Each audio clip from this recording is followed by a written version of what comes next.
Okay, happy Tuesday, everyone. We've got increasing clouds today, increasing winds tonight, and then thunderstorms and windy tomorrow morning. But those winds will linger long after the thunderstorms are gone. Here's a sneak peek at 9:30 tonight. Some of those gusts 20, 30 miles per hour. As we go into tomorrow morning, some of those gusts will be closer to 50 miles per hour as our cold front pushes through.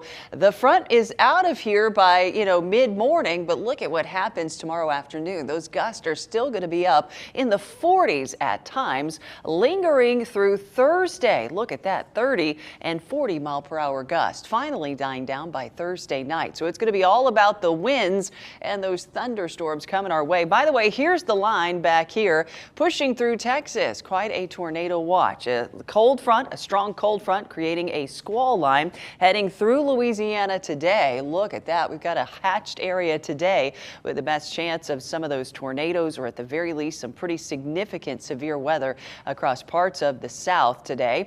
Heading into our area tomorrow, here it comes, and the farther east you live, the better the chance you will have for some of those severe thunderstorms and even the possibility of an isolated tornado or two. Getting a little bit closer here, you could see most of us, at least in our viewing area, in a low-end threat that some of those thunderstorms early tomorrow morning could become severe. If they do become severe, the main concern are strong winds, isolated hail, and even some embedded lightning, which is not good for some of those wildfires we have going on around the area. So we'll start off clear, but we'll start to collect clouds. So increasing clouds today. Tonight, a few spotty showers, a couple of wind gusts heading into 2:33 a.m. Western parts of our viewing area will begin to have this line of showers and thunderstorms roll through 4:35 a.m. Here's 5:36, 7 o'clock tomorrow morning. So early morning commute, this may impact some of you. And then that line quickly moves out of here by 8, 9, 10 o'clock, depending on where you live. And then it's going to be about the clearing skies and the very gusty winds, not to mention the colder air, bringing in some flurries for western North Carolina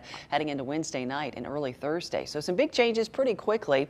As we go throughout the day today, increasing clouds mid-60s. It's going to be warm tomorrow, warm, windy with some of those thunderstorms in the morning. We do warm up nicely heading into the weekend. The weekend looks pretty good with chances for rain returning to the area possibly by Sunday.